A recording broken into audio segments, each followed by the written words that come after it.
تعادل جديد للزمالك في الدوري. كل الفشل والعبث والعك اللي احنا فيه مسؤوليه مجلس اداره حسين لبيب لوحده.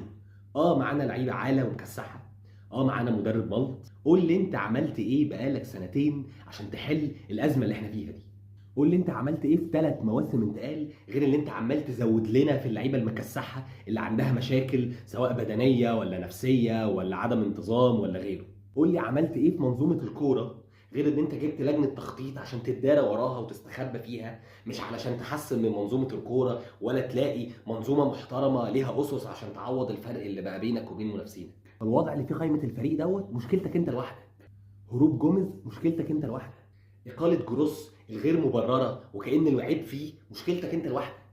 تعيين بيسيرو اللي ما عندوش اي تجربه ناجحه مع قائمه ضعيفه زي قائمتك مشكلتك انت لوحدك. وانا بقول لك اهو ان انت اهو بتنهي الموسم وبتبتدي موسم جديد وانت ما عندكش اي خطه للسيزون الجديد.